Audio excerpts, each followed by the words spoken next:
The joys of being short. I have to pull the microphone down. But welcome, everyone. I'm really glad to see you all here. I see so many familiar faces, people I've known for decades, and I see new faces too, which is really exciting. And I hope that if this is your first time at this conference, that you'll take a moment when it's convenient and come and introduce yourself to me. Because here we try for a family feel. You know, we come together and we see people we've known, like I said, for decades, and then, of course, we see new people who hopefully we will know for many decades more. And I want to tell you, because I know there are a fair number of new people here, a little bit about our organization and what we do. We consider ourselves the Johnny Appleseed of spreading the freedom message, especially in the developing countries. And we usually do it on an individual basis. Although we have had some group activities, for example, before the Berlin Wall came down, there was a lot of smuggling going on of libertarian literature to the other side of the wall. The big fax-in, where we faxed the literature. And then the joy we had when it came down, and we were able to have our conferences in the Eastern Bloc. Very exciting times. And of course, we are active in the US as well. In fact, when I was a libertarian learning about the different issues, I was using the 35 or so issue papers that Liberty International, which was then called International Society for Individual Liberty, put out. It was, I think, one of the greatest learning tools that we had in the movement at that time. And those pamphlets that we had went out to county fairs and all kinds of places. So we've been doing these conferences way back, and we will continue to do them, as well as other types of education.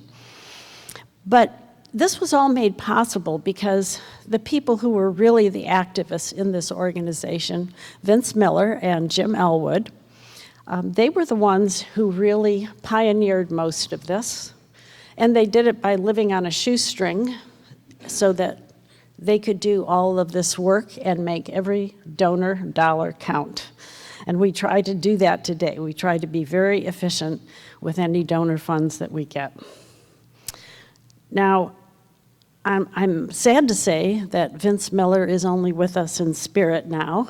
He died in 2008. But we do have Jim Elwood with us today.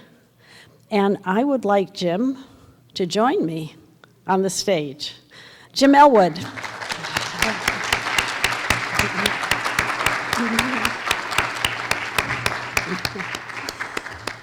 Now, I can tell you that this organization wouldn't be here today if Jim hadn't worked so hard, and of course Vince as well. But Vince hasn't been with us since 2008, but Jim Elwood was keeping the basically keeping Liberty International alive with some help from the board, and we wanted to honor him.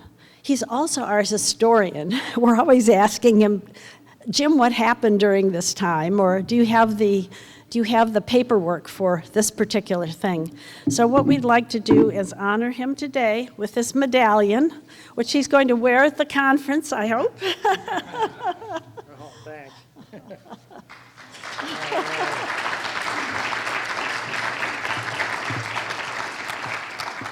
And it says, to Jim Elwood, for decades of service to Liberty International.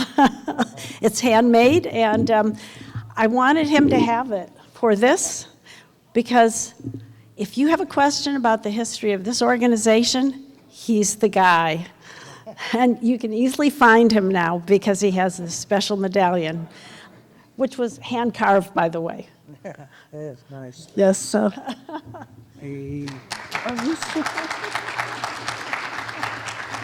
Did you want to say a few words, Jim? If you want to, go right ahead.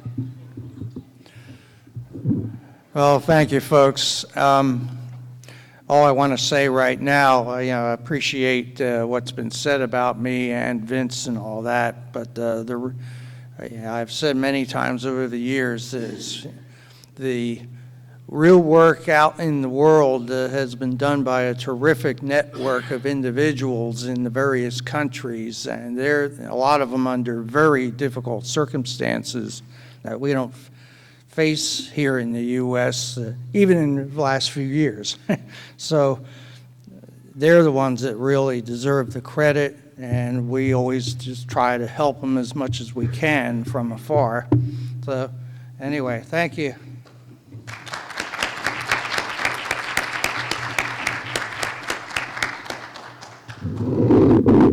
And now I'd like to turn the microphone over to the hosts of this meeting, Jeff and Nancy Neal.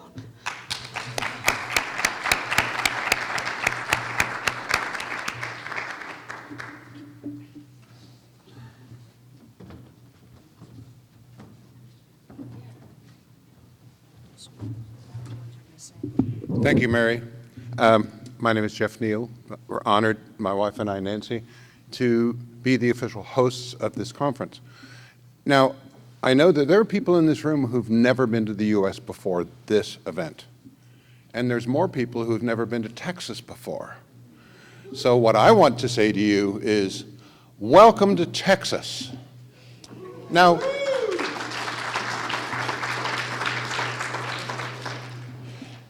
Texas is mythical around the world.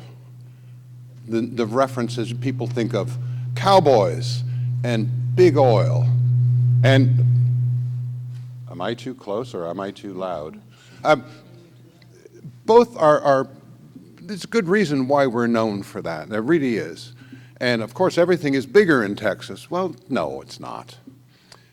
Maybe the biggest thing in Texas is our ego and our opinion of ourselves. But we're not the biggest, but we're very big. Well, how big? There's this interstate in the US called I-10 or Interstate 10 that starts at the Pacific Ocean and ends at the Atlantic Ocean. And if you look at the distance between the Pacific Ocean and where Texas starts, it's less than the distance from one side of Texas to the other side of Texas.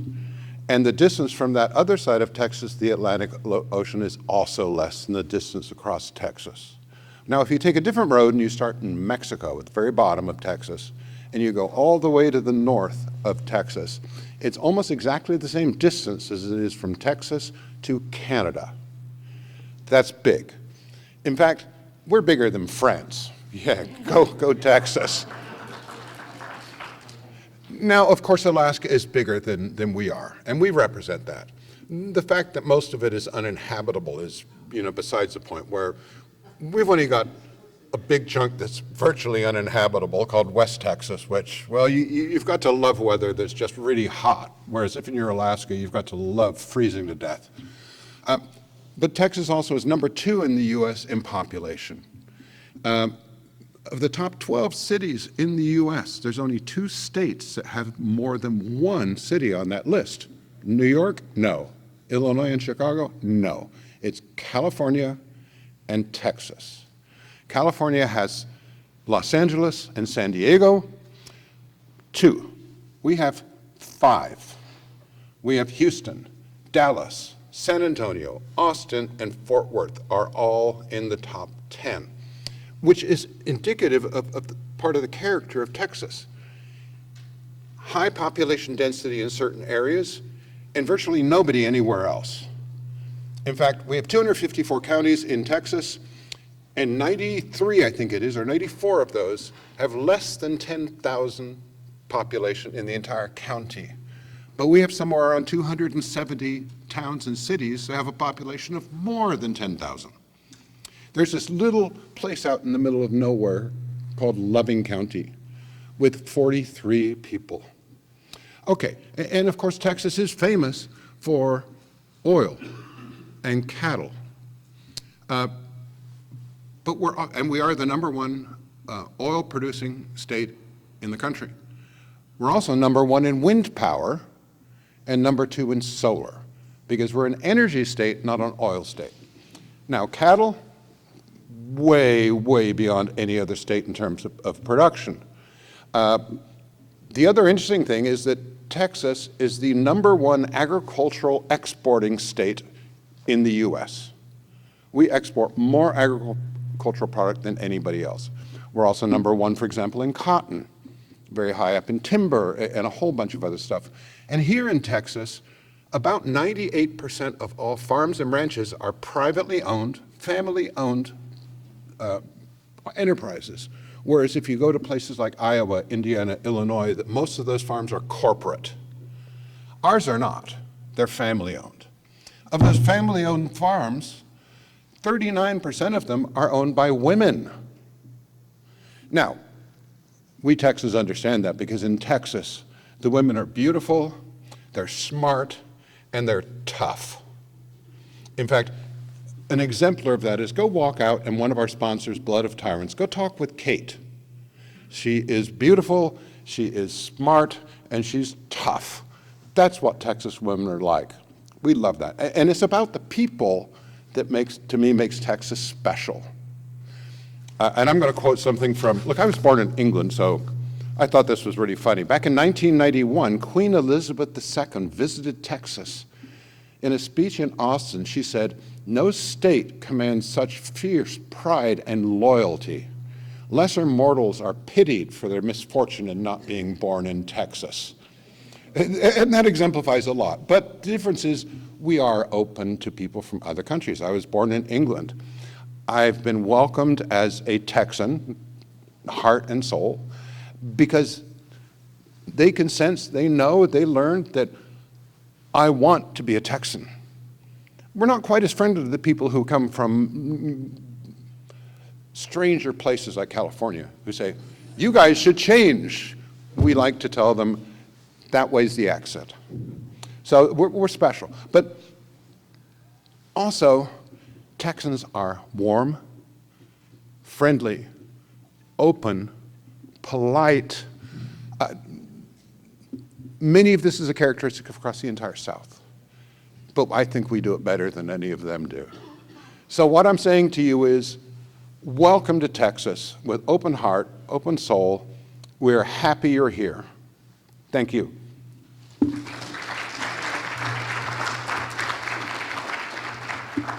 Good morning and welcome. Mine's going to be really short. I wasn't sure what all he was going to talk about. Mine's more about local stuff. If you have any questions about the hotel, you can ask me. If you have questions about the local area of Grapevine and Dallas and Fort Worth, track down Elizabeth Miller, who I don't know if she's here yet. She's working the Tarrant County LP table, which is just outside the door. So, and she has offered to be, if you need, she can take you someplace or fetch something for you, or she's just fabulous. She's a little Energizer bunny, does a lot of work. She'll be coming up next year with the legislative session, and she's just awesome. I said she's with the Tarrant County, she might be the chair, I'm not sure, I can't remember.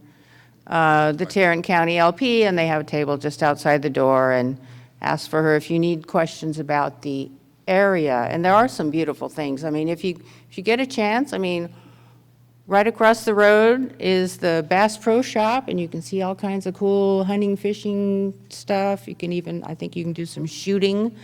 Downtown Grapevine is lovely. They have a cool old railroad museum.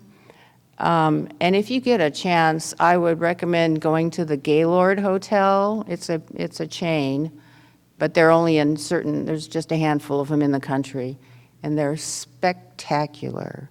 And I believe they've decorated for Christmas already. It's kind of like an Embassy Suites on super steroids. They're just massive.